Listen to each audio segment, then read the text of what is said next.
Hello friends, नमस्कार, Radhe Radhe and welcome to filler form. तो दोस्तों, आप सभी का स्वागत है UGC NET free online class में। और जैसा कि आपको पता है कि मेरा नाम ज्योति है और मैं आपको हिंदी साहित्य पढ़ाती हूँ। तो दोस्तों, हम लोगों का हिंदी का सारा सिलेबस कंप्लीट हो चुका है और अब हम लोग एमसीक्यू सीरीज़ कर रहे हैं। जिस एमसीक्यू सीरीज़ में ये हमारी तीसरी एमसीक्यू सीरीज़ है जो हम कर रहे हैं और इसमें बहुत सारे प्रश्न हम आज करने वाले हैं। तो दोस्तों, बहुत सारी चीज़ें पता चलती है एमसीक्यूज़ करने से, आपकी प्रैक्टिस भी होती है और कभी कभी रिपीटिशन में भी क्वेश्चन जो है वो एग्ज़ाम में आ जाते हैं, तो काफ़ी आपके लिए बेनिफिट भी रहता है। आप लास्ट मोमेंट पे भी, जिन्होंने प्रिपरेशन अच्छी तरीके से नहीं की है, वो लास्ट मोमेंट पे मेरे सारे एमसीक्यूज़ क्लासेस देख सकते हैं, उनसे उनका काफ़ी ज़्यादा बेनिफिट हो जाएगा। ठीक है, तो आप जितनी भी मैं एमसीक्यूज़ क्लासेस करवाऊंगी, जितनी भी मैं प्रीवियस ईयर क्वेश्चन पेपर की प्रिपरेशन करवाऊंगी, वो सब आपके लिए बेनिफिट होने वाला है। इसलिए आपको ये पूरा फ़ायदा जो मिल रहा है आप इसका पूरा कर सकते हैं और अपने आप को एनालाइज भी कर सकते हैं कि यस, आपका लेवल क्या है और कितनी आपकी प्रिपरेशन है, उसका भी अनुमान यहाँ लगा सकते हैं। बिकॉज आपका स्कोर यहाँ पर गेस किया जाएगा, आपका स्कोर यहाँ पर देखा जाएगा, चेक किया जाएगा कि कितने स्कोर है आपके। जितने भी प्रश्न होंगे आपको उसका आंसर देना है और उससे आपको पता चलेगा कि आपके कितने हैं। तो चलिए, सभी आ जाते हैं तो हम क्लास को शुरू करेंगे। सभी को गुड आफ्टरनून, सभी को, ऑल स्टूडेंट को गुड आफ्टरनून। आई होप आप लोग बहुत अच्छी तरीके से प्रिपरेशन कर रहे हैं और अच्छी तरीके से अपना टाइम टेबल भी सेट कर लिया होगा। और जो भी मैंने आपको कुछ पॉइंट्स बताए थे कि यस, आप किस तरीके से अपना यूजीसी नेट एग्जाम को क्रैक कर सकते हैं, तो उन सारे पॉइंट ऑफ व्यू को आपने अपने ऊपर अप्लाई कर दिया होगा। ठीक है, और जो भी मैंने आपको बताया था कि किस तरीके से आपको टाइम मैनेजमेंट करना है, स्पीड डेवलप करनी है, वो सारे, और सेक्शन ABC जो भी सिखाया था आपको, आई होप आपने वो सारी चीज़ें अप्लाई की होगी। जो भी स्टूडेंट नए आए हैं, जिन्होंने चैनल को सब्सक्राइब नहीं किया, वो चैनल को सब्सक्राइब कर ले, लाइक कर ले, साथ ही साथ जितना ज़्यादा हो सकता है अपने फ्रेंड्स के साथ शेयर करें ताकि उन्हें भी पता लगे। ठीक है, और वो भी इन क्लासेस का पूरा फ़ायदा जो है वो उठा सकते हैं। तो दोस्तों, यही टाइम है सारा कुछ करने का। और जैसा कि आपको पता है, ओके स्टूडेंट्स, तो चलो चलते हैं अब आगे और देखते हैं कि आज क्या है। तो सबसे पहले हमारे पास व्हाट्सएप ग्रुप, टेलीग्राम ग्रुप और इंस्टा अकाउंट को आप ज्वाइन कर सकते हैं। यहाँ पर आपको एनटीए के द्वारा जो भी इंफॉर्मेशंस है वो सारी अपडेट्स यहाँ पर मिल जाएगी। साथ ही साथ जो लाइव क्लासेस होती है उन क्लासेस का भी पता चल जाएगा। एवरी इंफॉर्मेशन यहाँ पर आपको इजीली मिल जाएगी। चलिए आगे चलते हैं। आप पीडीएफ भी डाउनलोड कर सकते हैं। जो भी हमारी क्लासेस होती है लाइव, उसकी प्रेजेंटेशन तैयार जो की जाती है, उसका पीडीएफ आपको हमारी वेबसाइट पे मिल जाएगा। वेबसाइट है www.ugcnet.com। तो ये हमारी वेबसाइट है। इस पे जाकर आपके सामने इस तरीके का पेज ओपन हो जाएगा। वहाँ पर आप अपनी क्लासेस, अगर फर्स्ट पेपर की चाहिए तो फर्स्ट पेपर की ले सकते हैं, और सेकंड पेपर आपका हिंदी साहित्य है तो आप उसकी भी पीडीएफ जो है डाउनलोड कर सकते हैं। तो वहाँ पर आपको सारी क्लासेस मिल जाएगी जो भी मेरी स्टार्टिंग में हुई है। आई थिंक मेरी जो है 100 से 100+ क्लासेस जो है वो हो चुकी है और आपको वो 100+ क्लासेस जो है वहाँ पर इजीली मिल जाएगी। तो उसके आपके सभी के पीडीएफ जो है वो आपको मिल जाएंगे। चलिए, और आप चाहे तो एप्लीकेशन को भी इंस्टॉल कर सकते हैं। फिलर फॉर्म की एप्लीकेशन है, आप वहाँ पर जाइए, प्ले स्टोर पर जाकर आप एप्लीकेशन को इंस्टॉल करें और आप वहाँ पर फ्री नोट्स ले सकते हैं। प्रीवियस ईयर क्वेश्चन पेपर के साथ आपको वहाँ पर आंसर्स भी मिल जाएंगे, 100+ मॉक टेस्ट भी मिल जाएंगे। तो आप घर बैठे भी प्रैक्टिस कर सकते हैं। आपको यहाँ वहाँ जाकर अपना टाइम वेस्ट करने की भी ज़रूरत नहीं, घर बैठकर इजीली आप प्रैक्टिस कर सकते हैं दोस्तों। बाकी मैं तो आपके साथ हुई हूँ और आई होप इस बार मेरे सारे स्टूडेंट JRF लेकर जाएंगे। ठीक है, और इसी तरीके से प्रिपरेशन करते रहिए, मैं आप लोगों के साथ हूँ। चलिए पहला प्रश्न देखते हैं। पहला प्रश्न क्या है? तो पहला प्रश्न है, हिंदी साहित्य में प्रथम आत्मकथा लेखक कौन है? भारतेंदु हरिश्चंद्र, श्याम सुंदर दास, बनारसी दास, राहुल साकृत्यायन। चलिए बताइए आंसर क्या है इसका।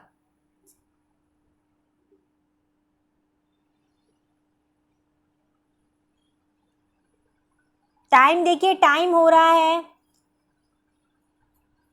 टाइम के अकॉर्डिंग आपको वर्क करना है।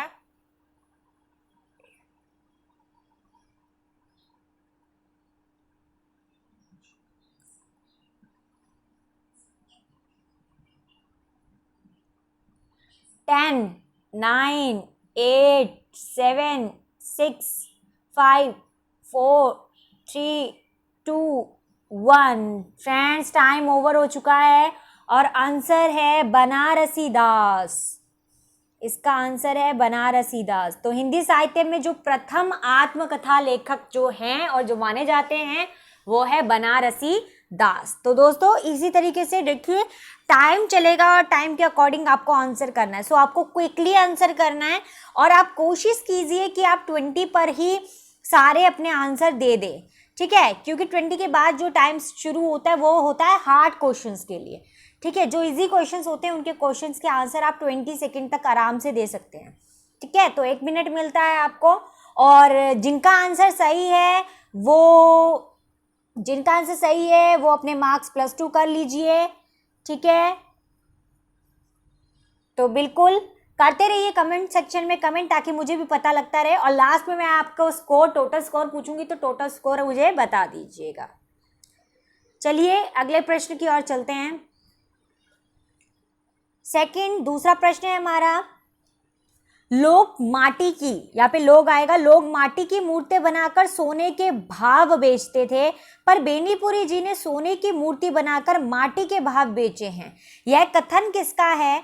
नामवर सिंह का, आचार्य रामचंद्र शुक्ल का, नंद दुलारे वाजपेयी का या मैथिली शरण गुप्त का?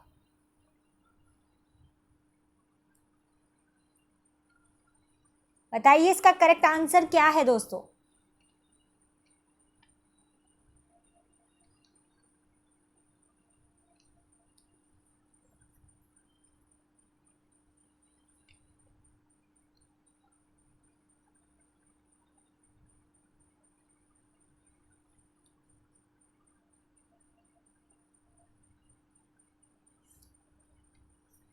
फोर, 3, 2, 1 दोस्तों टाइम इज ओवर और आंसर है हमारा मैथिली शरण गुप्त। फोर्थ वाला आंसर है इसका, ठीक है। ये कथन जो है पूरा का पूरा ये मैथिली शरण गुप्त ने कहा है, ठीक है, कि लोग माटी की मूर्तें बनाकर सोने के भाव बेचते हैं, पर बेनीपुरी जी ने सोने की मूर्ति बनाकर माटी के भाव बेचे हैं, ठीक है। तो ये इसका आंसर है। जिनका आंसर है तो +2 और ऐड कर लीजिए, +4 हो जाएगा। चलिए अगले प्रश्न की ओर। तीसरा प्रश्न है हमारा, आत्मकथा मुर्दहिया के संबंध में सही कूट का चयन करें। पहला है दलित साहित्य में त्रासदी और भारतीय समाज की विडंबना का चित्रण है। दूसरा है सवर्ण वर्ग के प्रति घृणा भाव है। तीसरा है शिक्षण व्यवस्था में जातिगत भेदभाव का चित्रण है और चौथा है उपयुक्त सभी।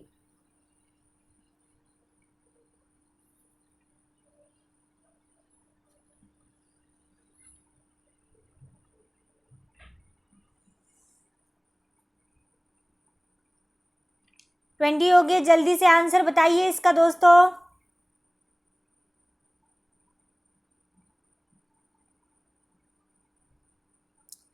9, 8, 7, 6, 5, 4, 3, 2 and 1 time out. Friends answer है इसका उपयुक्त सभी। इससे देखो जिसका भी आंसर उपयुक्त सभी होता है ना, उससे आपको काफी सारे पॉइंट्स क्लियर हो जाते हैं, 4 प्रश्न आपके क्लियर हो जाते हैं। आत्मकथा मुर्दहिया के संबंध में सही कूट का चयन करें कि सही कौन सा है, तो इन्होंने बोला उपयुक्त सभी।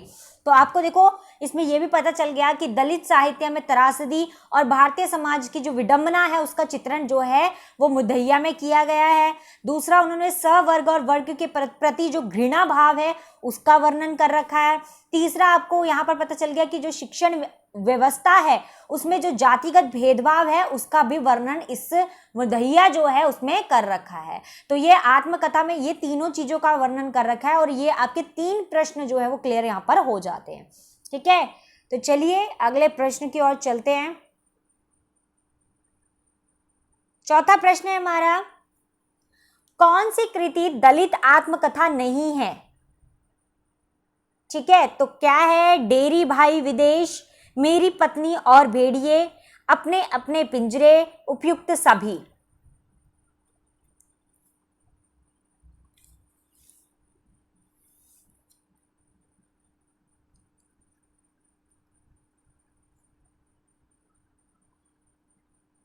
बताइए बताइए सभी answer.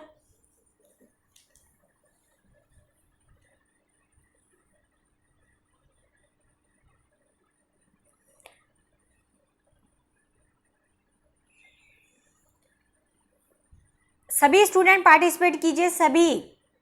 10, 9, 8, 7, 6, 5, 4, 3, 1। Time is out. Answer है फर्स्ट, डेरी भाई विदेश। ठीक है, तो कौन सी कृति जो है वो दलित आत्मकथा नहीं है? तो ये जो नीचे वाली दे रखी है सारी आत्मकथा दलित वाली है, लेकिन डेरी भाई विदेश जो है वो दलित आत्मकथा नहीं है। तो ये पता चल गया आपको। अगले प्रश्न में चलते हैं। 5वां प्रश्न है हमारा, एक कहानी है अभी का प्रकाशन जो वर्ष है वो बताना है। 2005 का है, 2007 का, 2006 का है या 2010 का है। टाइम चल रहा है स्टूडेंट।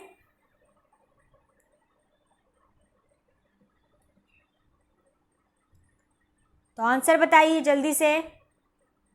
जितने भी स्टूडेंट है, देखिए इतने सारे स्टूडेंट क्लास अटेंड कर रहे हैं और कमेंट सेक्शन में कमेंट नहीं कर रहे हैं, तो वेरी बैड, ये बहुत बुरी चीज़ है। और अभी अगर आप लोगों ने यूजीसी नेट की प्रिपरेशन करनी है तो आप सबको पार्टिसिपेट करना पड़ेगा। चलिए आंसर दीजिए फटाफट।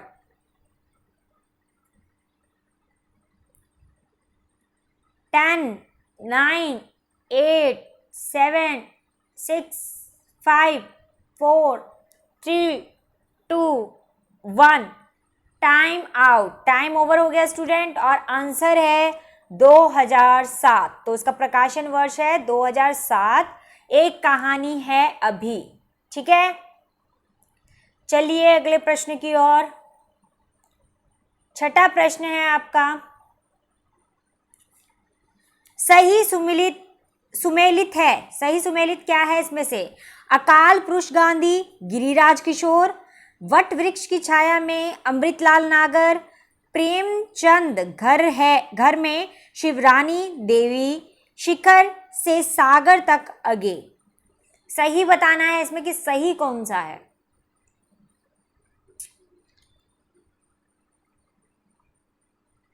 Very easy.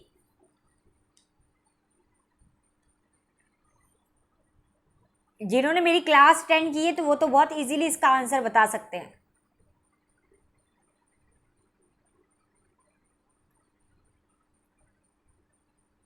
Nine, 8, 7, 6, 5, 4, 3, 2, 1। Time is over. और इसका इजीली आंसर दोस्तों थर्ड है, प्रेमचंद घर में शिवरानी देवी के द्वारा है। और शिवरानी देवी कौन है?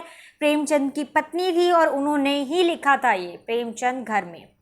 ठीक है, तो ये सही है, बाकी सारे गलत है। चलिए अगले प्रश्न की ओर चलते हैं। 7वां प्रश्न क्या है हमारा?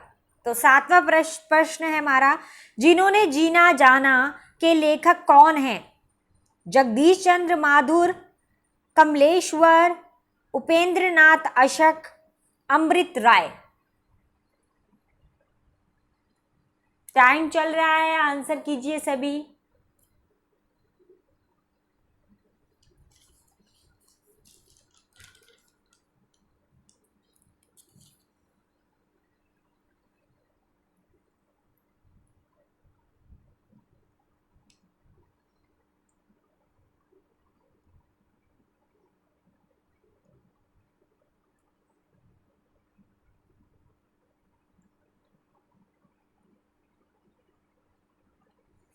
एट, 7, 6, 5, 4, 3, 2, 1। टाइम ओवर स्टूडेंट, और इसका आंसर है फर्स्ट, जगदीश चंद्र माथुर। जिन्होंने जीना जाना के लेखक कौन है? जगदीश चंद्र बहादुर, उनके द्वारा ये रचित है। ठीक है, तो पता होना चाहिए आप लोगों को इसका आंसर। नेक्स्ट प्रश्न है हमारा 8वां प्रश्न, भारतेंदु युगीन निबंधों की समय सीमा है। समय सीमा बतानी है कब की है? 1873 से 1900 तक, 1900 से 1920 तक, 1920 से 1936 तक, 1857 से 1900 तक। तो क्या है इसका सही समय सीमा, वो आपको बताना है।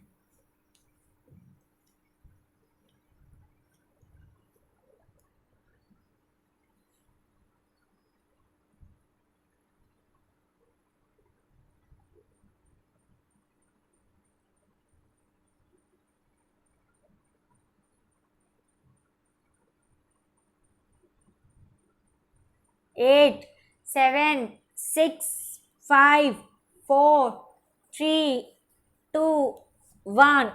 Friends, time is over. Answer है फर्स्ट वाला। 1873 से लेके 1900 तक भारतेंदु युगीन निबंधों का जो समय था वो इतना था। समय सीमा यहाँ तक थी 1873 से लेकर 1900 तक। तो 1900 तक पूरा आपको याद होना चाहिए ये भारतेंदु युगीन निबंधों का समय सीमा। चलिए अगले प्रश्न की ओर। 9वां प्रश्न है वेरी इजी। क्या भूलूं क्या याद करूं किस विधा की रचना है? संस्मरण है, रेखा चित्र है, आत्मकथा है, जीवनी है। वेरी इजी, इसका आंसर तो जल्दी बता देना चाहिए आप लोगों को। जैसे जैसे हम आगे बढ़ते जाएंगे, हमारी सीरीज बढ़ती जाएगी दोस्तों, वैसे ही वैसे क्वेश्चन भी हार्ड होते चले जाएंगे।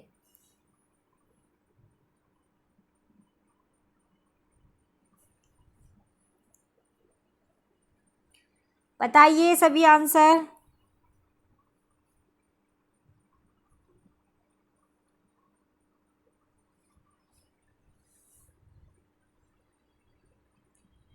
Nine, 8, 7, 6, 5, 4, 3, 2, 1। Time is over student, और इसका आंसर है थर्ड, आत्मकथा। तो क्या भूलूं क्या याद करूं ये किस विधा की रचना है? ये एक आत्मकथा है। और कमेंट सेक्शन में कमेंट करके बताओगे किन की है।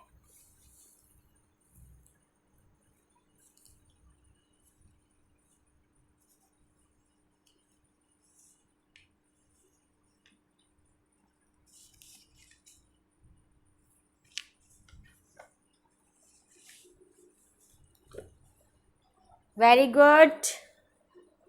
तो चलिए, कुछ तो आंसर्स आप लोगों को भी पता है और पता होने भी चाहिए। ठीक है, तो ये हरिवंश राय बच्चन की है, क्या भूलूं क्या याद करूं। तो छोटी छोटी चीज़ें हैं, ये तो आपको पता होनी चाहिए। और अब जैसे जैसे हम लोग आगे आगे चलते रहेंगे, वैसे वैसे दोस्तों हमारी जो क्वेश्चन हैं वो मुश्किल होते जाएंगे, कठिन होते जाएंगे, और फिर आपको मैं इस लेवल तक ले आऊंगी कि जो यूजीसी में जिस तरीके के प्रश्न पूछे जाते हैं उस लेवल तक आपको पहुंचा दूंगी। ठीक है, और वो हम कैसे पहुंच सकते हैं? बिल्कुल प्रैक्टिस से पहुंच सकते हैं। तो पहले इजी चल रहे थे, अब थोड़ी थोड़ी करके मैं हाथ डालने लगी, और अब आगे जाके और भी ज़्यादा कठिन होते जाएंगे प्रश्न। तो उसी तरीके की प्रिपरेशन आप लोग भी करते रहिए। चलिए अगले प्रश्न की ओर। तो 10वां प्रश्न देखेंगे। 10वां प्रश्न हमारा क्या है? 10वां प्रश्न है, वह दुनिया में कोलकाता से पैकिंग नामक यात्रा साहित्य के लेखक हैं?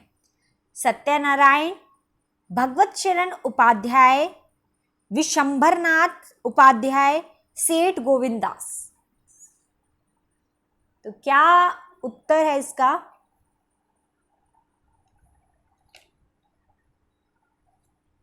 बताना है कि लेखक कौन है।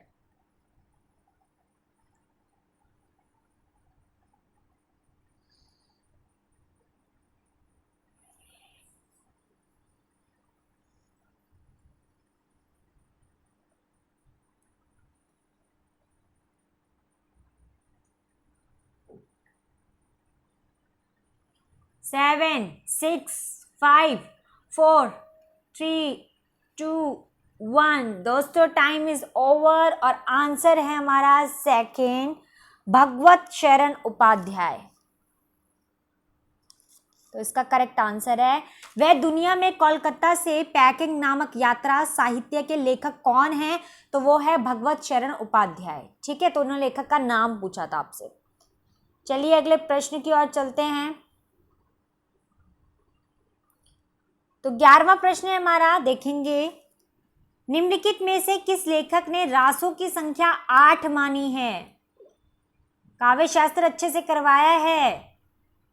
भरत मुनि, दंडी, बामहा, श्री शुकुंग शंकुक।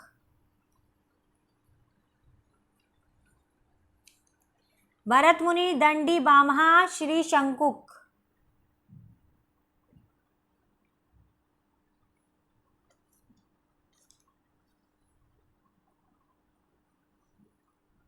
सॉरी। चलिए आंसर बताइए जल्दी से।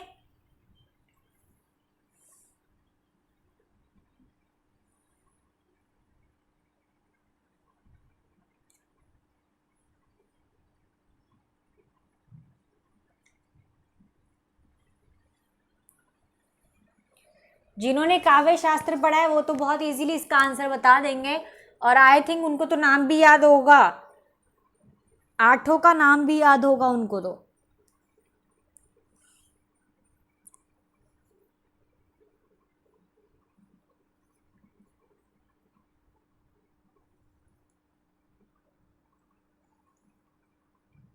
टेन, 9, 8, 7, 6, 5, 4, 3, 2, 1। तो टाइम इज ओवर। आंसर है सेकंड, दंडी। तो दंडी इसका करेक्ट आंसर है दोस्तों।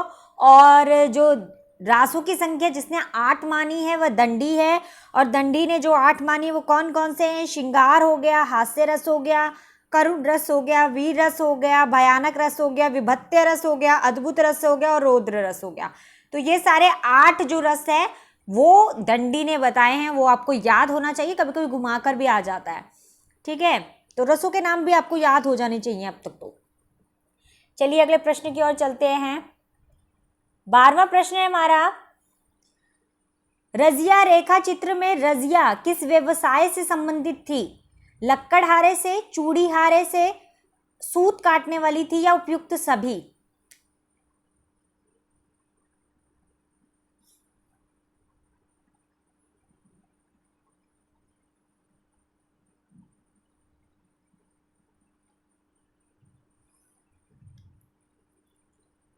बताइए बताइए, आंसर बताइए।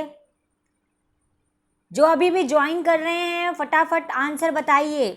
जितने क्वेश्चन हो चुके हैं उन्हें बाद में देख लीजिएगा। अभी जहां से चल रही है सीरीज वहीं से ही आप लोग स्टार्ट कर दीजिए।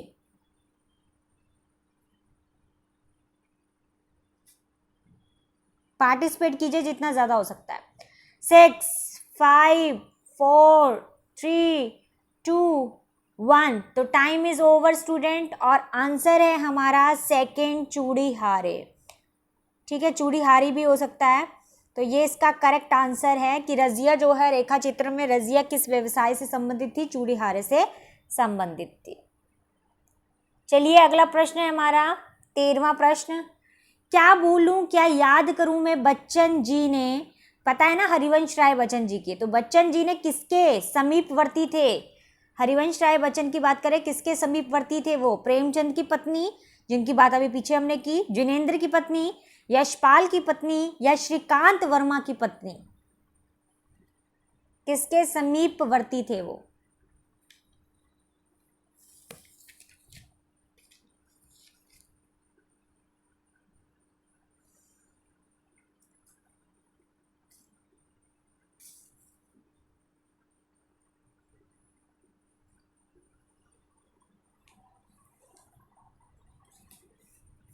अब प्रश्न जो है मैं कम लाया करूंगी ताकि आपको रीजंस भी साथ में बताती रहूं। 7, 6, 5, 4, 3, 2, 1 टाइम इज ओवर स्टूडेंट, और आंसर है हमारा थर्ड, यशपाल की पत्नी। ठीक है, तो क्या भूलूं, क्या याद करूं मैं, जो हरिवंश राय बच्चन हैं वो किसके समीपवर्ती थे? यशपाल की पत्नी के समीपवर्ती थे। चलिए अगले प्रश्न की ओर चलते हैं। तो 14वां प्रश्न है हमारा, निम्नलिखित में से कौन सा शब्द तद्भव नहीं है? काज, आखर, कान, वायु। सोचिए और बताइए। तद्भव नहीं है।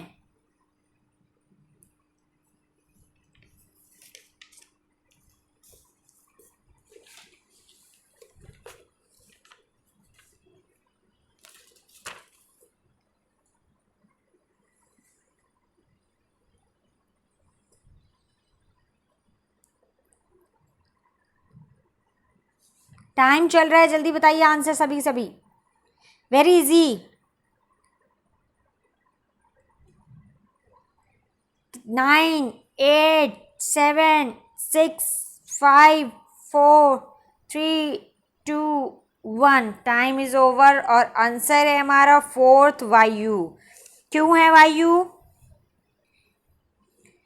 वायु क्यों है? क्योंकि वायु जो है वो तद्भव शब्द ना होकर तत्सम के अंतर्गत आता है। ठीक है, तो तत्सम है, इसीलिए इसका आंसर ये नहीं होगा।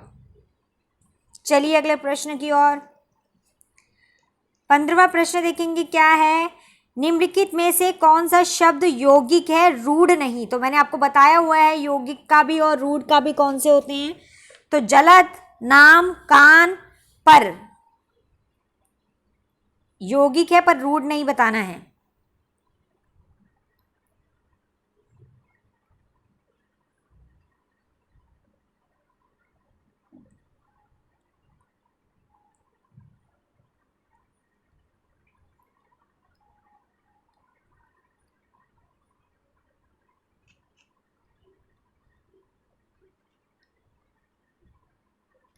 टाइम चल रहा है, जल्दी बताइए, टाइम की तरफ भी ध्यान दीजिए आप सभी की सभी।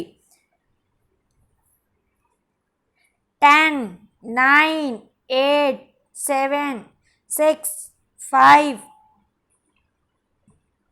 2, 1। टाइम इज ओवर स्टूडेंट, और आंसर है हमारा फर्स्ट, जलद। जलद क्यों है ये भी बता दूं मैं आप लोगों को।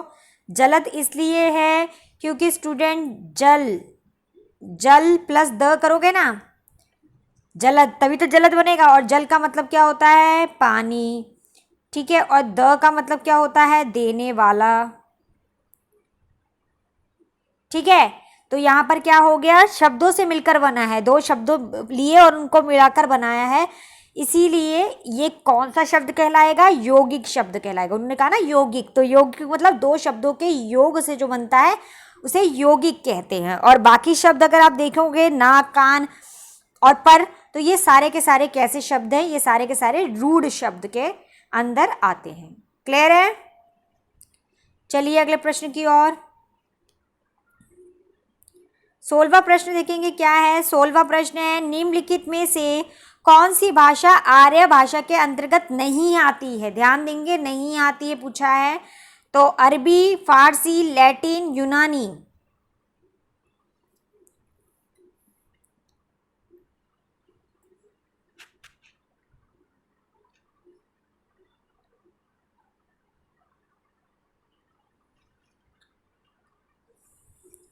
बताइए आंसर।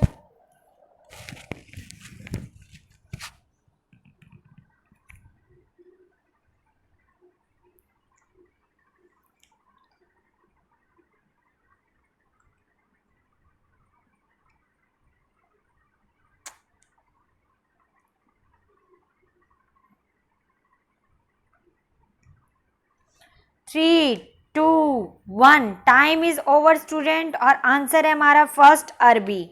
अरबी क्यों है स्टूडेंट? अरबी क्यों है? इसलिए है अरबी क्योंकि आपको पता होना चाहिए कि फारसी हो गया, लैटिन हो गया और यूनानी हो गया, ये तो तीनों के तीनों आर्य भाषा के अंतर्गत आते हैं। लेकिन उन्होंने पूछा कि कौन सा नहीं आता, तो अरबी नहीं आता क्योंकि अरबी जो है वो शामी भाषा के अंतर्गत आता है। कौन सी भाषा? शामी भाषा के अंतर्गत आता है, तो आपको पता होना चाहिए, ठीक है। और बाकी सारे के सारे आर्य भाषा के अंतर्गत आते हैं, तो इसका आंसर है अरबी। चलिए अगले प्रश्न की ओर। तो 17वां प्रश्न है हमारा यहाँ पर, तारीख निम्नलिखित में से किस भाषा का मूल शब्द है? तारीख, ठीक है। तो पोर्चुगीज, अरबी, तुर्की, हिंदी।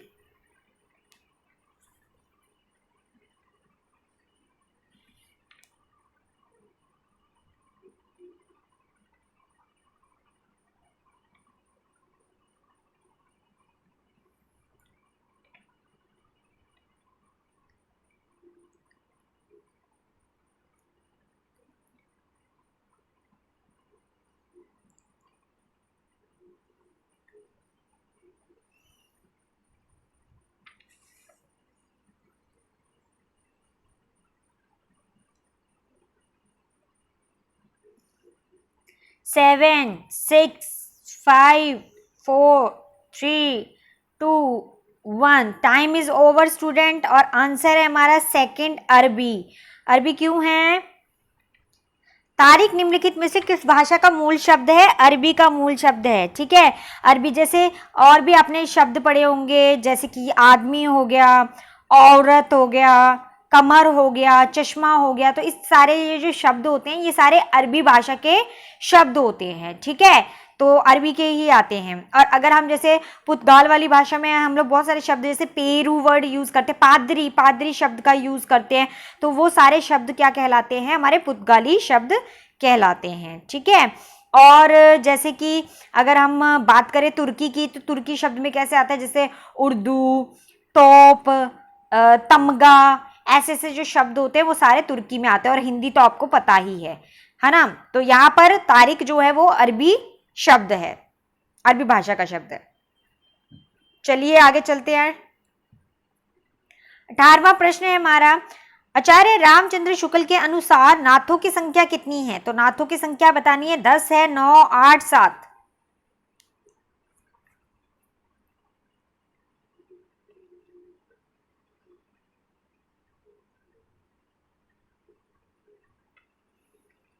इसमें जल्दी बता दीजिए।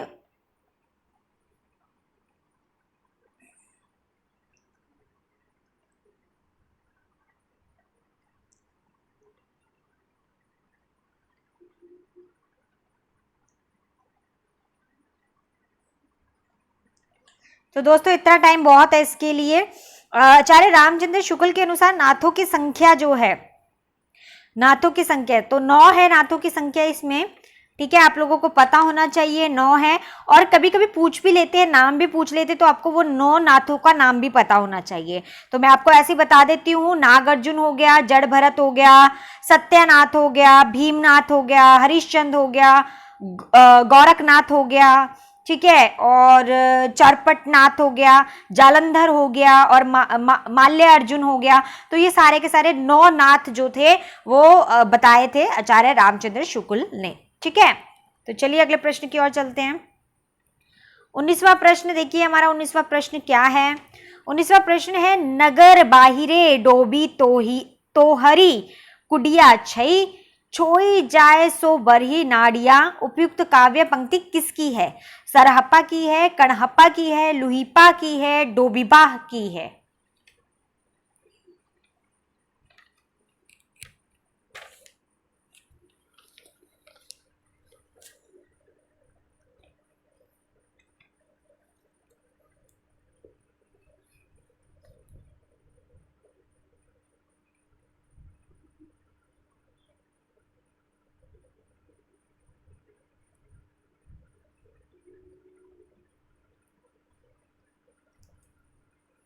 टेन, 9, 8, 7, 6, 5, 4, 3, 2, 1।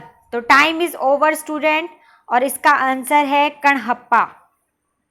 बहुत सारे स्टूडेंट को इसमें कंफ्यूजन होती है, तो बता दूं मैं आपको थोड़ी सी इंफॉर्मेशन। कणहप्पा इसका आंसर है, ठीक है। और सिद्ध जो कणहप्पा थे उन्होंने ही किया था, जबकि अगर हम सरहप्पा की बात करें तो सरहप्पा को हिंदी का प्रथम कवि भी बोला जाता है, ठीक है। क्योंकि देखो एक प्रश्न से 3-4 प्रश्न आराम से यूजीसी में बन जाते हैं, ठीक है, उन्हीं में से पूछ लेते हैं, तो आपको इन्फॉर्मेशन पता होनी चाहिए। तो सरहप्पा की बात करें तो सरहप्पा जो थे हिंदी के प्रथम कवि माने जाते हैं, जबकि लुइपा और डोबिपा जो ये दोनों के दोनों ये काफी प्रसिद्ध जो है सिद्ध कवि रहे हैं, ठीक है। बट इसका आंसर जो ये पंक्तियां हैं वो कणहप्पा की पंक्तियां हैं, ठीक है। चले आगे। तो 20वां प्रश्न है हमारा। 20वां प्रश्न है, आचार्य रामचंद्र के अनुसार निम्नलिखित में से द्विभाष्य काव्य के रचयिता है, कौन है इसके रचयिता? पुष्पदत्त, हेमचंद्र, जैनाचार्य, मेरुतुंग, विद्याधर।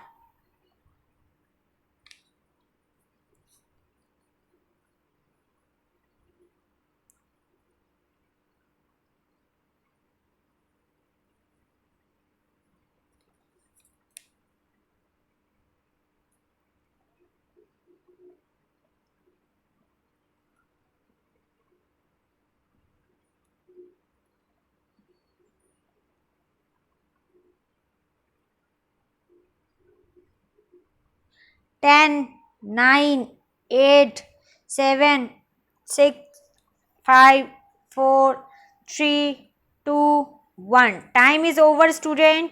और इसका आंसर है सेकंड, हेमचंद्र। तो हेमचंद्र इसका आंसर है दोस्तों। आचार्य रामचंद्र शुक्ल के अनुसार जो देवीय श्रेय काव्य है उसके रचयिता हेमचंद्र हैं। और हेमचंद्र की बात करें तो इन्होंने अपने व्याकरण के उदाहरण के लिए जो है इसका प्रयोग किया था। और इन्होंने जो है कुमारपाल चरित्र जो है नाम का एक प्राकृत काव्य भी लिखा है। किस नाम से है वो? कुमारपाल, ठीक है, पता होना चाहिए। कुमारपाल चरित्र नाम का एक प्राकृत काव्य भी है, ठीक है, वो लिखा है। बाकी तो सब अलग अलग है। अगर पुष्पदत्त की बात करें तो ये तो अपभ्रंश कवि आ जाते हैं। और अगर हम इनकी बात करें मेरुतुंग की, तो मेरुतुंग का तो जो है प्रबंध चिंतामणि नामक इनका काव्य था। और जो है विद्याधर की बात करें तो विद्याधर ने प्राकृत पिंगल सूत्र जो है वो इनके मिलते हैं विद्याधर के। तो यहाँ पे इसका जो मेन आंसर है वो है हेमचंद्र, ठीक है, तो पता होना चाहिए। चलिए आगे। 21वां प्रश्न देखिए हमारा। 21वां प्रश्न क्या है? 21वां प्रश्न है, मलिक मोहम्मद जायसी के प्रेम कविता हिंदी साहित्य के इतिहास का काल विभाजन और नामकरण करते हुए उपयुक्त नामकरण किस साहित्य इतिहासकार ने सुझाया है? इब्राहिम जॉर्ज ग्रेयसन, आचार्य रामचंद्र शुक्ल, हजारी प्रसाद द्विवेदी, गणपति चंद्र गुप्त।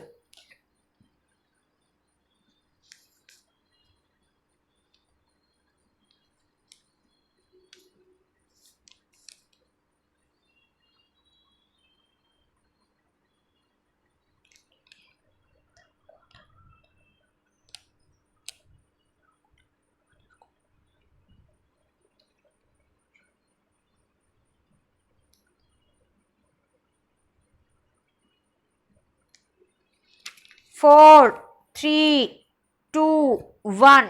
Time over student. और आंसर है हमारा फर्स्ट, इब्राहिम जॉर्ज ग्रेयसन, ठीक है। तो ये जो पंक्तियां हैं जो दिख रही है आपको, हिंदी साहित्य के इतिहास का काल विभाजन और नामकरण करते हुए जो मलिक मोहम्मद जायसी थे, मलिक मोहम्मद जायसी की जो प्रेम कविता नामकरण जॉर्ज इब्राहिम ग्रेयसन ने अपनी साहित्य इतिहास ग्रंथ, कौन सा था इतिहास ग्रंथ उनका साहित्य?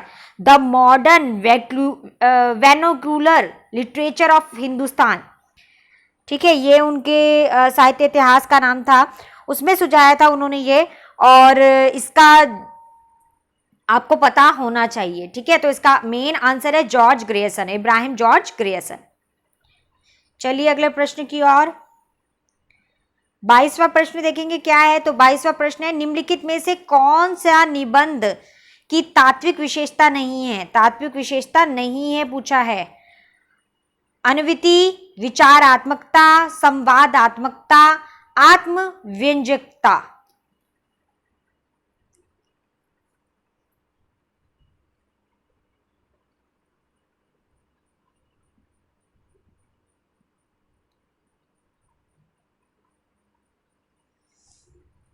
इसका आंसर तो काफी इजी है, देखकर ही पता चल रहा है, अगर आपको थोड़ी बहुत भी नॉलेज है तो।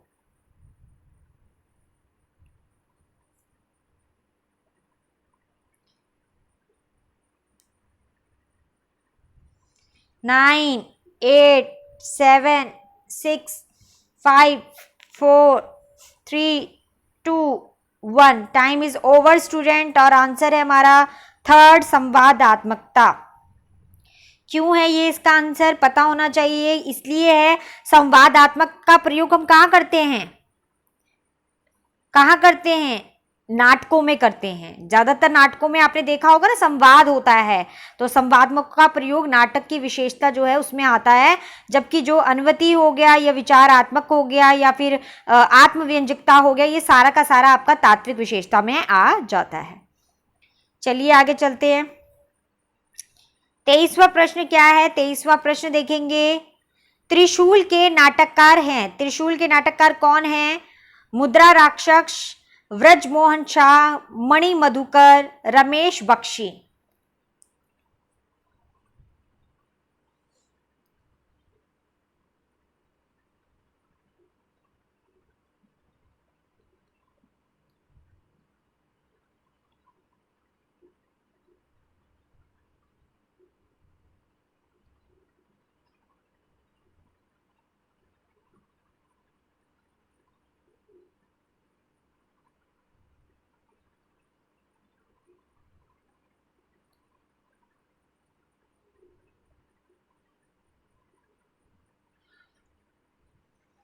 8, 7, 6, 5, 4, 3, 2, 1। टाइम इज ओवर स्टूडेंट, और आंसर है हमारा ब्रजमोहन शाह।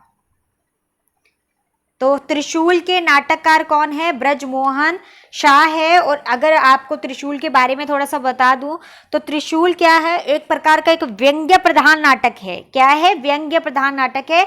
इसमें बहुत सारी जगहों पर व्यंग्य किए गए हैं अलग अलग तरीके से, ठीक है। और इस नाटककार में और क्या है, शंकु की बात करूं,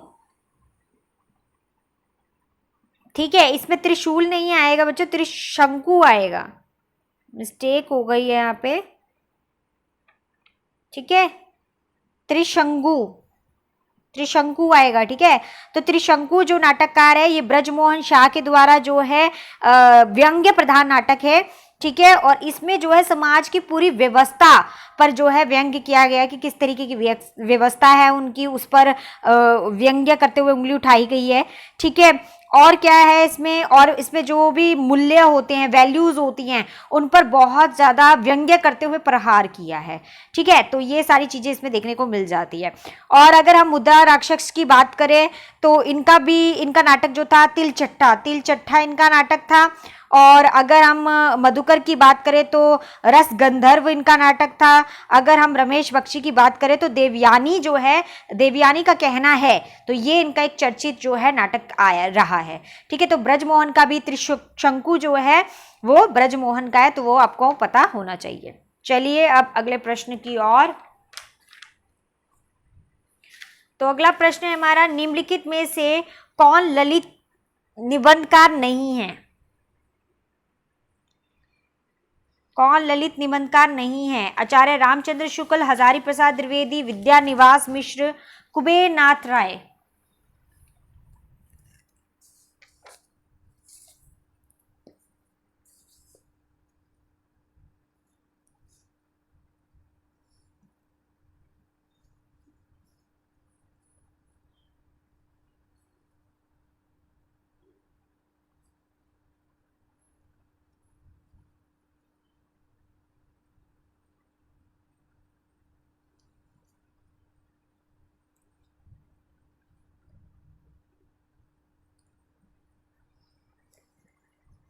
8, 7, 6, 5, 4, 3, 2, 1।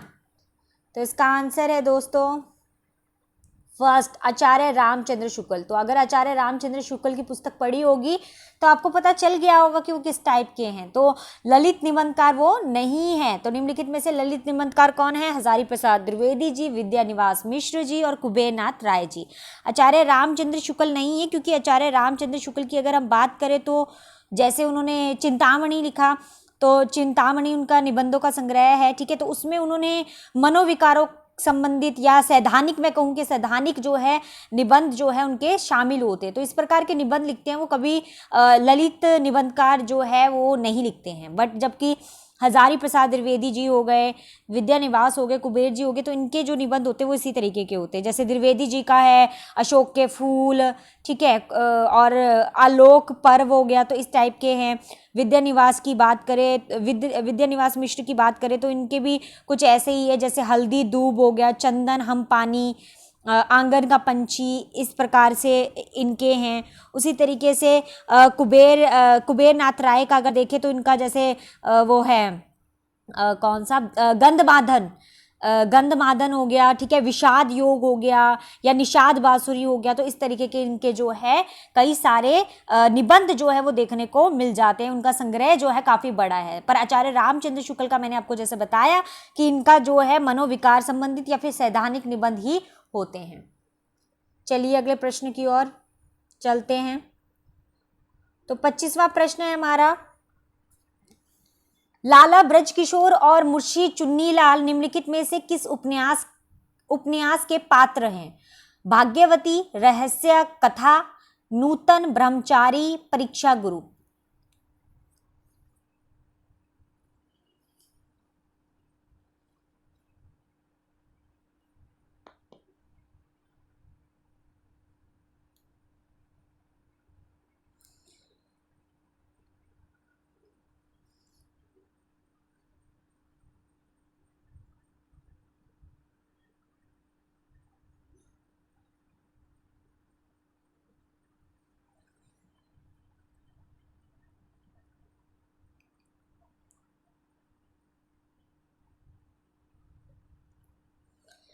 4, 3, 2, 1। Time is over student. और आंसर है हमारा परीक्षा गुरु। वेरी इंपॉर्टेंट है ये प्रश्न हमारा यूजीसी के रिगार्ड नजरिए से। परीक्षा गुरु है इसका आंसर दोस्तों। और पता होना चाहिए आपको कि लाला ब्रजकिशोर और मुंशी चुन्नीलाल निवास दास के जो उपन्यास है परीक्षा गुरु है। और इसका परीक्षा गुरु का अगर प्रकाशन का समय बताऊं तो मैं 1882 का है, ठीक है।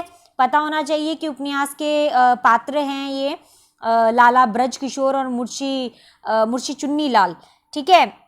तो परीक्षा गुरु के हैं। और अगर हम इसकी बात करें, भाग्यवती की बात करें, तो इसका प्रकाशन वर्ष 1877 का है, ठीक है। और जो है श्रद्धा राम फिलोरी के द्वारा। और जो ब्रह्मचारी हो गए, नूतन ब्रह्मचारी, इसका प्रकाशन वर्ष 1886 का है, 1886 का है इसका। और रहस्य कथा का है 1879 का, 1879 का, ठीक है। और ये दोनों के दोनों जो है बाल कृष्ण भट्ट के द्वारा रचित है, ठीक है। ये बाल कृष्ण भट्ट के द्वारा, और भाग्यवती जो है हमारा श्रद्धा राम फिलोरी के द्वारा। और परीक्षा गुरु तो मैंने आपको बता दिया यहाँ पे, ठीक है। तो परीक्षा गुरु का आपका 1882 में जो है लाल जिसके पात्र रहे हैं लाल ब्रजकिशोर और मुंशी चुन्नीलाल, ठीक है। तो ये इसका उत्तर है चौथा वाला। तो जिनका सही है +2 कर लीजिए। अगले प्रश्न की ओर चलते हैं। तो 26वां प्रश्न है हमारा, आधुनिक ईरान की पृष्ठभूमि पर रक्त रंजित क्रांति का चित्रण निम्नलिखित में से किस उपन्यास में किया गया है? दूसरी तरफ, लाल पसीना, 7 नदियां एक समंदर या वे दिन। बताइए इसका आंसर क्या है?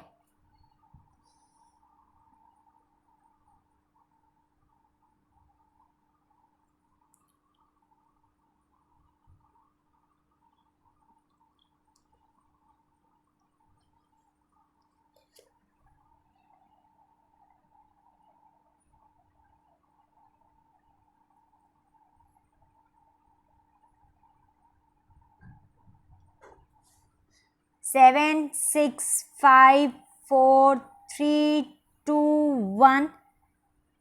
Time is over student. और आंसर है हमारा 7 नदियां एक समंदर।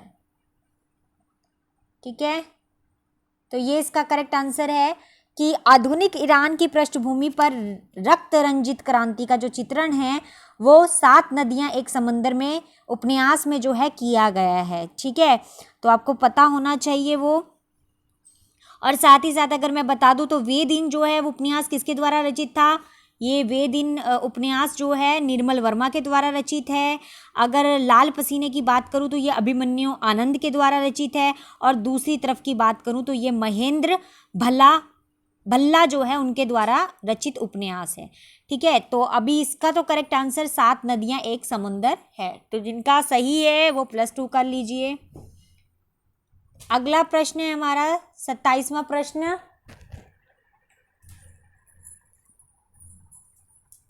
27वां प्रश्न है हमारा, देश प्रेम है क्या? प्रेम ही तो है। इस प्रेम का आलंबन क्या है? सारा देश अर्थात मनुष्य, पशु पक्षी, नदी नाले, वन सहित सारी भूमि। उक्ति कथन किसका है? महावीर प्रसाद द्विवेदी, आचार्य रामचंद्र शुक्ल, हजारी प्रसाद द्विवेदी, श्याम सुंदर दास।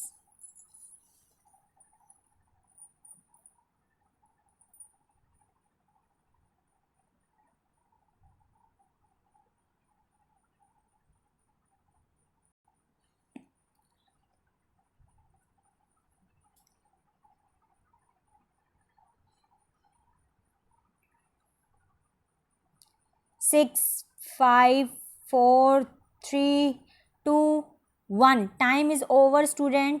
और आंसर है इसका सेकंड, आचार्य रामचंद्र शुक्ल। आचार्य रामचंद्र शुक्ल इसका आंसर है। और कैसे है ये भी पता होना चाहिए। जैसे मैंने अभी बताया, चिंतामणि भाग से दूसरा है, उस निबंध में ये है काव्य में प्राकृतिक दृश्य जो है वहां से ये लिया गया है। ये पंक्तियां वहां से ली गई है, काव्य में प्राकृतिक दृश्य। ठीक है, वहां की पंक्तियां ये कि देश प्रेम है क्या? प्रेम ही तो है। इस प्रेम का आलंबन क्या है? सारा देश और मनुष्य, पशु पक्षी, नदी नाले, वन सहित सारी भूमि। तो ये आचार्य रामचंद्र शुक्ल की पंक्तियां हैं। 28वां प्रश्न देखेंगे। 28वां प्रश्न, निम्नलिखित में से कौन सा कथन सही नहीं है? तो नहीं वाला बताना है कि कौन सा सही नहीं है। अरस्तु का अनुकरण सिद्धांत प्लेटो के अनुकरण सिद्धांत का सर्वथन भिन्न है। अरस्तु ने स्पष्ट कर दिया है कि कवि और चित्रकार के माध्यम अलग अलग है। प्लेटो ने अनुकरण को भी कलाओं की एकता का सामान्य आधार माना है। अरस्तु का अनुकरण सिद्धांत प्लेटो के अनुकरण सिद्धांत का अनुकरण मात्र है।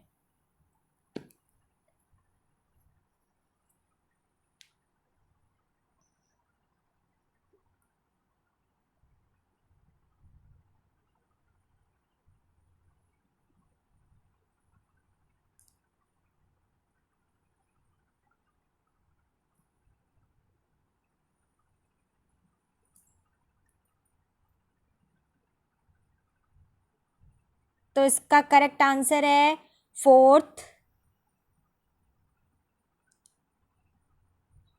अरस्तु का अनुकरण सिद्धांत प्लेटो के अनुकरण सिद्धांत मात्र है।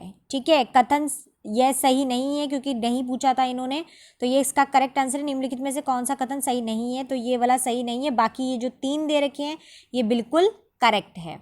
अगले प्रश्न की चलते हैं अब आगे। 29वां प्रश्न है हमारा, निम्नलिखित में से किस बिंदु पर महात्मा गांधी डॉक्टर भीमराव अंबेडकर के बीच मतभेद था?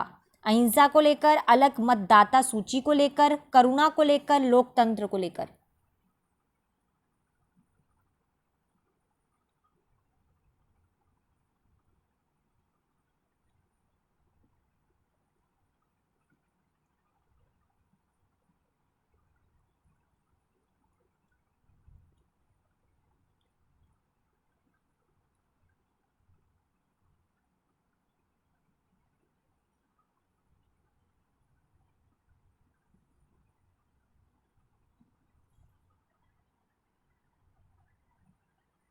Nine 8 7 6 5 4 3, 2, 1, time is over student. और इसका करेक्ट आंसर है अलग मतदाता सूची को लेकर। ठीक है, यहाँ पर मतभेद था अलग मतदाता को सूची को लेकर। अगर आप इसके बारे में थोड़ा सा जानेंगे, क्योंकि काफ़ी बड़ी पंक्तियाँ ही थी उनकी, तो महात्मा गांधी और डॉक्टर भीमराव अंबेडकर के बीच में इसको लेकर मतभेद हुआ था अलग मतदान सूची को लेकर। क्योंकि जब गोलमेज सम्मेलन हुआ था तो उसके दौरान वहाँ पर महात्मा गांधी ने जो दलित वर्ग थे उनको पृथक जो है निर्वाचित प्रस्ताव का विरोध जो है दलील पेश की थी, और उसमें स्थायी दास्ता के रूप में उनको ले लेंगे ऐसा कुछ कहा था। और अंबेडकर ने ये कहा था कि हमारे सामने एक ऐसा वर्ग है जो निश्चित ही अस्तित्व के संघर्ष में खुद को कायम नहीं रख सकता। तो काफ़ी सारी पंक्तियां उन्होंने कहकर ये बताया था, और इसी विकल्प में इन दोनों के विचार जो थे उनके बीच में मतभेद आ गया था। तो अलग मतदाता सूची को लेकर इनके बीच में मतभेद हुआ था। तो चलिए अगला अंतिम हमारा प्रश्न है, देख लेते हैं क्या है।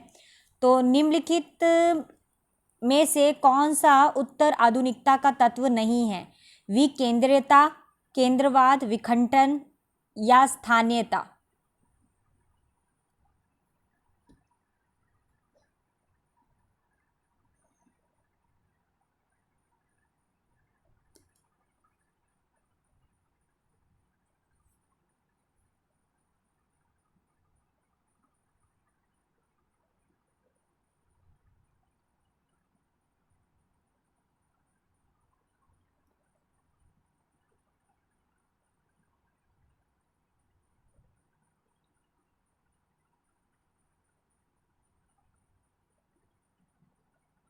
9, 8, 7, 6, 5, 4, 3, 2, 1, टाइम इज ओवर स्टूडेंट। और आंसर है हमारा सेकंड, केंद्रवाद।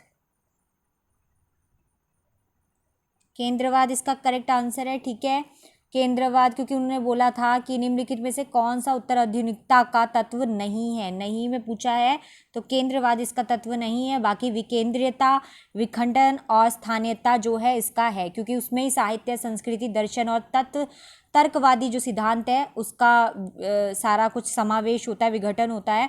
और इसी के अंदर जो है अगर आधुनिकता की बात करें तो उसके अंदर उत्तर आधुनिकता की बात करें तो केंद्रवती जो है उसका रूप नहीं हो सकता, क्योंकि जो उत्तर आधुनिकता है उसके अंदर विकेंद्रीकरण का सत्य जो है वो प्रक्रिया होती है।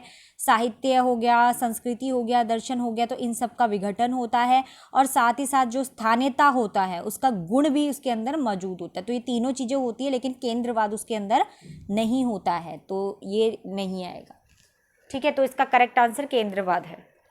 आई होप आपको सारे प्रश्न जो है पता चल गए होंगे। तो व्हाट इज़ योर स्कोर, क्या है आपका स्कोर, वो मुझे से शेयर कीजिए और मुझे बताइए कि कितना आपने ऐड किया और कितना आपके माइनस हुए। और आपको खुद भी एनालाइज करके पता चला होगा कि आपको कितना आता है और कितना नहीं आता। तो नहीं आता है तो तैयारी कीजिए डट कर, अभी भी वक्त है, अभी भी आप बहुत कुछ कर सकते हैं, क्योंकि अभी भी टाइम है, अभी भी एग्ज़ाम डेट नहीं आई है।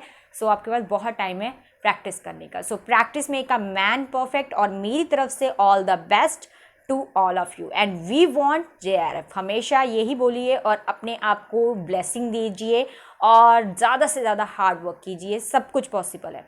ठीक है, तो चलिए स्टूडेंट, अब बिल्कुल चलते हैं और bye, Radhe Radhe, have a nice day.